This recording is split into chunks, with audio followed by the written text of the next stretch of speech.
녹화 시작하겠습니다. 안녕하세요. 제이부십니다. 지금 투자자들 사이에 가장 지배적인 분위기는 이 현물 ETF가 승인됐다. 이거 호재 아니냐. 그러면서 이 당시에 말들이 나왔던 ETF 승인되면 바로 떡상한다. 라는 말들에 대해서 이제 그런 의견들을 막 선동했던 사람들이 좀 사라지고 왜 이렇게 강력한 호재가 터졌는데 비트코인이 저항을 받고 가격이 내려가고 있는가에 대한 의문으로 좀 가득한 것 같습니다. 거기에 대해서 현재 지금 비트코인의 현 주소와 더불어서 이전 영상에서 말씀드렸던 것처럼 뉴스는 뉴스고 비트코인은 그냥 제 갈 길을 가는 것이다 라고 다시 한번 말씀드릴 수 있겠고요. 자, 이미 1월 11일부터 지난 영상을 업로드한 이후에 이제 채굴자 지갑에서의 물량 이동을 체크하면서 이러한 것들에 대한 안내를 해드리면서 이미 이러한 것들에 대한 말씀을 드린 바 있는데 그 내용이 어떤 내용이었냐. 현재 비트코인이 도달해 있는 가격적인 구간에 대한 의미를 좀 부여해 볼 수 있다라고 말씀을 드렸습니다. 비트코인 이런 구간 제가 쇼츠를 통해서도 또 이제 말씀드렸던 부분인데 전체 이제 한 번의 상승을 만든 이후 첫 번째 저항 구간에 대한 조정을 이 구간에서 가져가면서 이 구간의 매물대를 소화한 이후 다시 한번 상승을 통해 현재 도달한 이 구간의 의미가 직관적으로는 이제 과거 캔들이 누적되어 있던 구간이다. 이 구간은 약 48K 구간에서 52K 구간으로서 직관적인 관점에서 봤을 때 이 구간이 수평적인 저항이 될 수 있는 구간이고, 또한 이러한 추세선을 작도했을 때 이러한 추세선에 맞닿는 구간이기도 하며, 심지어는 현재 진행되고 있는 이러한 채널 구조를 이제 상정해 보았을 때 이러한 채널 구조의 상단에 해당하는 구역이기도 하다.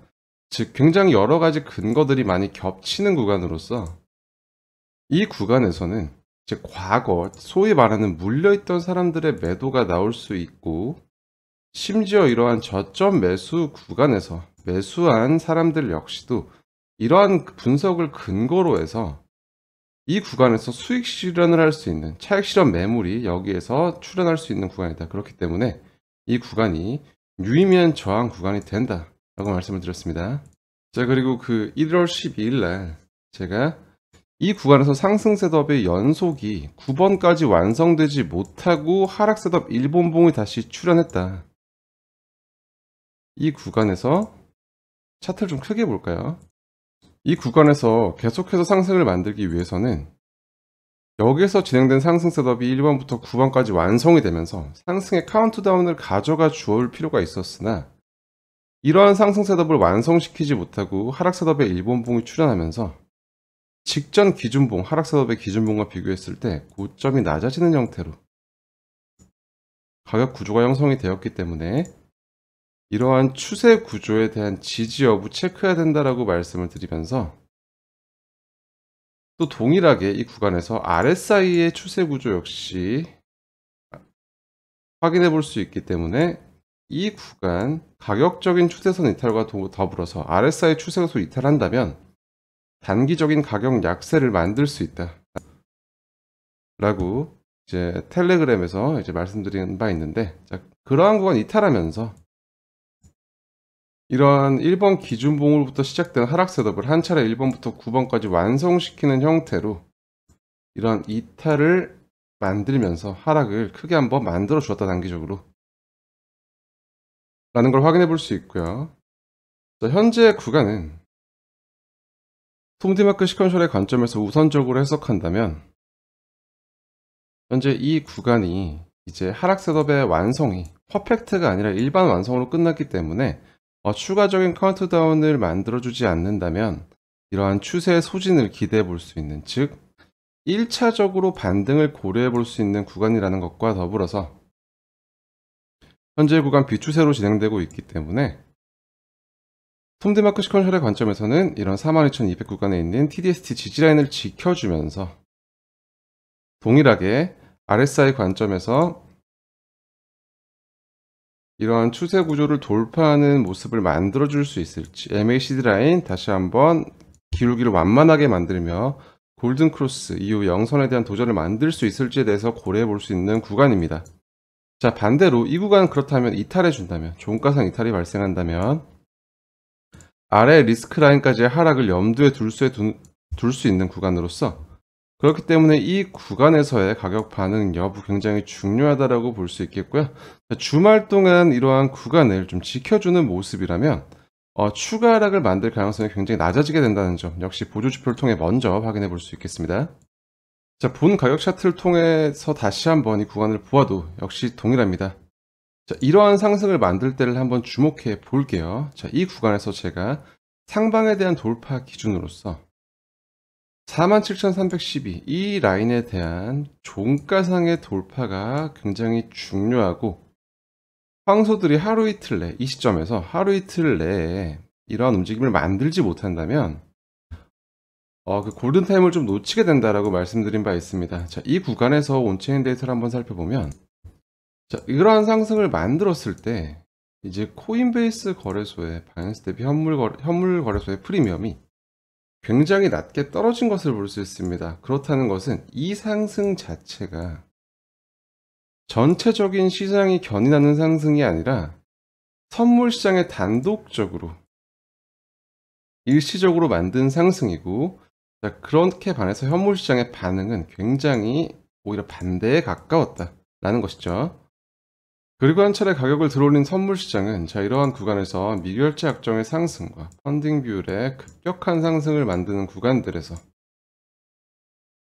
이러한 데이터를 근거로 이 구간 숏포션이 굉장히 많이 이제 들어왔다라고 이제 예측을 할 수 있는 구간에서 이렇게 숏포지션을 추가시키면서 가격적인 하락을 이제 좀 빠르게 만든 것을 볼 수 있습니다. 현재는 다소 이제 소강 상태에 접어든 것으로 보여지고요. 마찬가지로 이러한 상승을 찍은 이후에 이 지점이죠. 이 지점부터 거래소로 입금되는 비트코인 중 탑10의 비중인 거래소 내 고래 비율 매트릭이 급격하게 증가하면서 이러한 하락을 선도했다라고 해석해 볼 수 있는 구간입니다.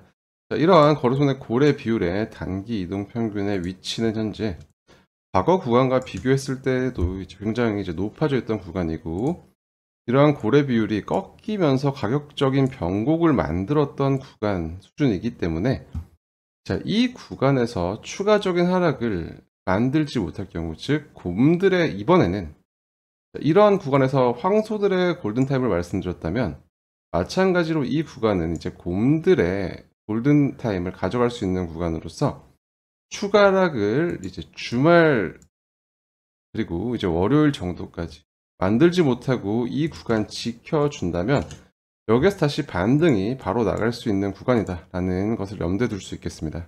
이걸 이제 본 차트에 들어서 해석해 본다면 현재 지금 이러한 하락을 통해서 선행하는 구름을 의문으로 만들어 주었고, 이 구간에서 의문을 이제 확장시키면서 추가 하락을 만들 수 있다라는 가능성이 있다라는 해석을 하면서, 하지만 이 구간 월봉 시가와 연봉의 시가는 그 캔들을 양봉으로 만들 것인지 음봉으로 만들 것인지를 판단하는 기준이 되기 때문에 굉장히 중요하다라고 말씀드리고, 특히 1월에는 이러한 연봉의 시가와 월봉의 시가가 겹쳐 있는 구간으로서, 즉 이 구간을 확실하게 종가상 이탈하고 내려간다면 1월봉 그리고 2024년 봉이 음전이 되는 것이죠. 쉽게 말해서. 그렇게 되면 시장 심리가 급격히 악화될 수 있는 구간이기 때문에 이 구간에 대한 이탈을 만들지 못한다면 여기에서 다시 강력한 반등을 만들 수 있는 구간이다 라는 것을 좀 염두에 둘 필요가 있겠습니다. 그것을 저는 이제 곰들의 가격을 내린 이 곰들의 골든타임이라고 좀 말씀드리고 싶고요. 현재 4시간 봉 전환선 같은 경우 이 구간에서 데드크로스 만들어지면서 따라 내려온 상황입니다. 자, 이 구간에서 전환선 위로 4시간 봉의 종가가 다시 한번 올라선다면 선행하는 구름에 대해서 이제 가격 차트가 움직일 수 있는 가능성이 보여진다라고 생각을 하고 있고요. 자, 이 구간에서 재차 구름대 안착한다면 자, 후행 스팬 같은 경우 현재 이 구간이 굉장히 얇은 구름이 형성되어 있는 구간이기 때문에 후행 스팬이 이 구간을 돌파를 하든 이걸 맞고 떨어지든 매물대적인 저항이 별로 없는 구간입니다. 자, 그렇기 때문에 이 구간에서 후행 스팬이 다시 한번 구름대를 돌파할 수 있는 그러한 가격적인 모습이 나올 수 있을지에 대한 접근 충분히 가능하다라고 보여지고요. 이러한 구간에서 가격적인 방향성을 또 단기적으로 가늠할 수 있는 근거가 두 가지 더 있습니다. 첫 번째는 이제 CME 차트인데요. CME 차트 최초 이렇게 발생했던 갭 구간 채웠던 것 이제 여러분들 영상을 통해서 쭉 말씀드렸기 때문에 알고 계실 거고, 이러한 갭 구간 하단 지켜주면서 한 차례 상승을 만들었습니다. 다시 이 과거 갭 구간에 대해 내려오고 있는 모습인데요. 자, 여기에서 일반적인 시장의 심리는 이 갭은 이제 무효가 되었으니 아래에 있는 갭을 채우러 가는 거 아니야? 라고 이제 말씀을 할 수 있겠습니다만, 자, 그러한 것들을 판단하기 전에 먼저 이 지난 채웠던 갭 구간의 하단부를 다시 한번 쉽게 말해서 이 갭을 재관통하고 내려가는지에 대한 판단을 우선적으로 하셔야 된다. 이 구간의 갭 구간, 채웠던 갭 구간을 다시 한번 하방 관통하고 내려간다면 이 하단에 있는 갭 구간을 채울 가능성이 높아진다 라고 생각하시면 되겠고요. 자, 그렇지 않고 이 구간에서 다시 한번 도달한 갭 구간의 하단을 이탈하지 않고 올라간다면 여기에서 즉각적인 반등이 나올 수 있는 가능성 염두에 두셔야겠습니다. 즉 이제 이러한 비트코인의 단기적인 방향성에 대한 어떤 판단 기준으로 삼을 수 있겠고, 테더 도미넌스 차트 역시 마찬가지입니다. 자, 이 구간 좀 주요한 수평 레벨에서 한 차례 강 반등 준 것을 볼 수 있는데요. 마찬가지로 테더 도미넌스가 이제 5.93% 이 정도 라인에서 다시 한번 저항을 받고 내려갈 것인지, 아니면 이러한 것을 돌파하고 채널 중단까지 다시 한번 올라갈 것인지를 판단해 볼 수 있는 구간으로서, 자, 이번 테더 도미넌스 차트의 주봉 마감과 더불어서 다음 주 주봉의 움직임이 좀 중요할 수 있다. 그런 것들 역시도 판단 기준으로 삼아볼 수 있다 라는 것을 확인하시면 좋겠습니다. 이제 비트코인이 주요한 저항 구간에 도달하였기 때문에, 자, 이 구간에서 발생할 수 있는 매물적인 저항에 대해서, 그런 매도세에 대해서 충분히 좀 소화할 필요가 있다고 생각하고, 그러한 과정을 저는 비트코인의 일시적인 가격 정체다라고 표현하고 싶습니다.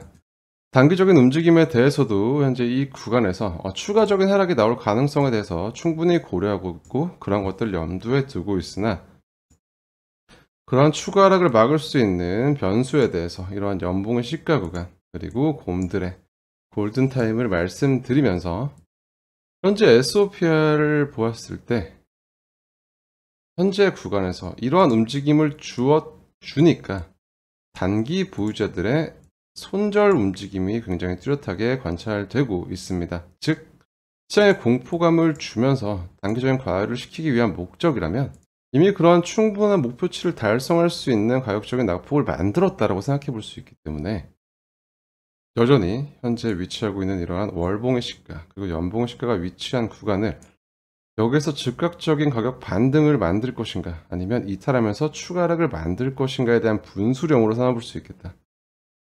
그것이 가장 직관적인 기준이 될 것이다 라는 말씀을 드리면서 1월 14일 비트코인 시장 분석은 여기서 마무리하겠습니다. 편안한 주말 보내시길 바라고요. 다음 영상도 이제 흥미롭고 가치 있는 인사이트를 가지고 찾아뵙겠습니다.